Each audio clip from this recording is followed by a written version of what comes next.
Bismillahirrahmanirrahim. Assalamu alaikum. How are you, my dear students? I hope you all will be enjoying good health by the grace of Allah Almighty. Today we are going to read unit number 8 summary, stopping by woods on a snowy evening. That was our poem that we have read yesterday. Today we will read its summary. Let's start. Stopping by woods on a snowy evening was written by American poet Robert Frost in 1922. ये नज़म stopping by woods on a snowy evening एक American poet Robert Frost ने 1922 में लिखी. The poem describes a tranquil forest scene from the perspective of the narrator who is riding through the woods with horse. ये नज़म एक जंगल को बयान करने वाले यानी शायर के नुक्ता नज़र से बयान की गई है, जिसमें सवार अपने घोड़े के साथ जंगल से गुज़रता है. Second paragraph is in this poem. इस नज़म में the speaker is driving some kind of horse through the woods. एक किस्म के घोड़े के साथ शायर मतलब बात करने वाला, बोलने वाला जंगल से गुज़रता है. ही बिलीव्स, उसे यकीन है, वो ये यकीन रखता है कि दैट ही नोज़, कि वो जानता है, to whom this forested land belongs, कि ये लगाया गया ये जो जंगल है, ये ज़मीन किसकी है, मतलब जिस ज़मीन पर ये जंगल उगाया गया है वो ज़मीन किसकी है. But that man lives in the village, लेकिन वो आदमी गांव में रहता है. द स्पीकर नोज़, बात करने वाला, बोलने वाला ये जानता है, therefore that the owner will not even know that the speaker has stopped to watch the snow fall here. वो जानता है कि उसका जो मालिक है जंगल का वो उसे नहीं देख रहा है, क्योंकि उसका घर तो गांव में है, वो उस जंगल में नहीं रहता है, और इसलिए उसे नहीं पता कि बोलने वाला यानी शायर जो है वो बर्फ़बारी को स्नो के लिए यहाँ पर रुका है. इसलिए वो मुतमईन होकर उस जंगल को देख रहा है, क्योंकि मालिक तो यहाँ है नहीं.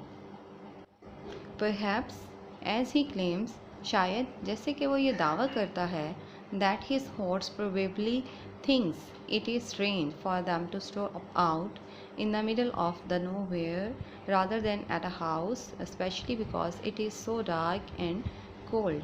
जैसे कि वो ये दावा करता है कि उसका घोड़ा जो है, शायद गालिबन वो ये सोचता है कि उसे ये अजीब लग रहा है कि वो यहाँ क्यों रुक गए हैं जहाँ कोई घर भी नहीं है करीब में, और ख़ास तौर पे ये एक सर्द और तारीख शाम है, इसलिए उसे ये अजीब लग रहा है कि क्या वजह हुई कि वो यहाँ रुक गए. It is in fact the darkest night of the year. दर हकीकत ये साल की सबसे तारीख रात है. And from this the reader can ascertain, और इससे पढ़ने वाला मतलब कारी ये तआयुन कर सकता है. असर्टन का मतलब है मालूम करना या तआयुन कर लेना. That it is the night of the winter solstice in the late December. Solstice का मतलब है कि जब सूरज ज़मीन से ख़त इस्तवा से दूर होता है तो उसकी रोशनी ज़मीन तक पूरी नहीं पहुंचती, तो वो डार्केस्ट डेज़ और बहुत ज़्यादा सर्द या बहुत ज़्यादा गर्मी के जो दिन होते हैं, मतलब जून या दिसंबर का ही वो मौसम हो सकता है, तो वो सर्दी है, तो यानी ये दिसंबर की ही एक शाम है. इससे पढ़ने वाले को ये अंदाज़ा हुआ कि ये दिसंबर की ही एक शाम है जिसमें शायर वहाँ रुका है. अब ऐसे में उसका जो घोड़ा है, the horse shakes its harness bell. Harness होती है लगाम, अपनी लगाम की घंटियों को हिलाता है, हरकत देता है, शेक करता है. एज़ इफ़ टू आस्क, जैसे कि वो ये पूछना चाहता हो, if the rider has made some kind of mistake in stopping, कि क्या उसने रुकने में कोई गलती कर दी है, मतलब उसका जो सवार है, उसका जो राइडर है, उससे वो ये पूछना चाह रहा है कि उसने क्या यहाँ रुकने में कोई गलती कर दी है, क्योंकि यहाँ तो कोई करीब में घर भी नहीं है, कोई फार्म हाउस भी नहीं है, तो वो यहाँ क्यों ठहर गया, और ये भी एक सर्द शाम में, तो ये एक कोई गलती तो नहीं कर दी उसने. अब जैसे कि हमें पता है कि जंगल बिल्कुल वीरान है, शायर और उसके घोड़े के अलावा कोई और वहाँ नहीं है, तो एक तो उसके घोड़े की जो लगाम की घंटी है उसके बजने की आवाज़ आ रही है, और दूसरी कौन सी आवाज़ें हैं वो अब हम पढ़ते हैं. Aside from the ringing of the bells, घंटी के बजने की आवाज़ के अलावा, There they could hear the slight sound of the softly blowing wind and the downy flakes of the snow. वो सिर्फ आहिस्तगी से चलती हुई यानी आहिस्ता आहिस्ता चलती हुई हवा की आवाज़ को सुन सकते थे और डाउनी फ्लेक्स नरम गाले, किसके नरम गाले? बर्फ़ के नरम गोलों की आवाज़ को ही वो सुन सकते थे।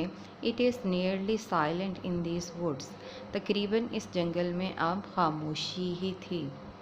जंगल में इस वक्त नहायत ही खूबसूरत सा समा था कि एक तो घोड़े की घंटियों की आवाज़, दूसरी हवा के चलने की और तीसरी बर्फ़ के गिरने की आवाज़ थी, तो एक बहुत सूदिंग सा इफ़ेक्ट उसके माइंड पे डाल रही थी।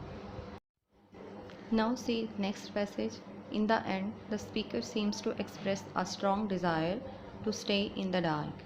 ऐसे लगता है कि शायर अपनी स्ट्रॉन्ग डिज़ायर को, शदीद ख्वाहिश को ज़ाहिर करता है to stay in the dark tranquil and silent forest. इस घने, वीरान और ख़ामोश यानी बिल्कुल पुरसकून जंगल में ठहरने की ख्वाहिश को ज़ाहिर करता है, क्योंकि माहौल भी बहुत खूबसूरत बना हुआ है और वो चाहता है कि वो यहाँ रुके और जंगल की खूबसूरती को देखे, कुदरत की खूबसूरती को इंजॉय करे। लेकिन but he evidently feels compelled to keep moving because he has some kind of promises that he needs to keep। लेकिन हकीकतन उसे ऐसे लगता है कि ऐसा महसूस करता है जैसे वो मजबूर है। ही इज़ compelled मतलब वो मजबूर है ऐसा करने पे, टू कीप मूविंग कि वो आगे बढ़े, because he has some kind of promise, उसके कुछ वादे हैं, वादा है जो उसे पूरा करना है, that he needs to keep, जिसे उसे पूरा करने की ज़रूरत है। वी डोंट नो हम नहीं जानते, इफ़ आया he has some more stops he must make के वो किसी और जगह पर भी रुका है या नहीं, और if he is expected to reach a certain place tonight या उसका किसी ख़ास जगह पर पहुंचना उस रात मुतवक्के है। हमें कुछ नहीं पता, क्योंकि वो यही कहता है कि woods are lovely dark and deep but miles to go before I sleep, I have promises to keep. इस तरह के लफ्ज़ इस्तेमाल करता है अपनी पोइम में, जिससे हमें पता चलता है कि उसे सफ़र तो करना, लेकिन जाना कहाँ है वो हमें नहीं पता। कौन सी जगह है जिस पे उसे पहुंचना है ये हम नहीं जानते। उसके कुछ वादे हैं जो उसे पूरे करने हैं, लेकिन वो यहाँ ठहरना भी चाहता है और आगे बढ़ना उसकी मजबूरी भी है। Whatever it is this promise means that he must continue to travel.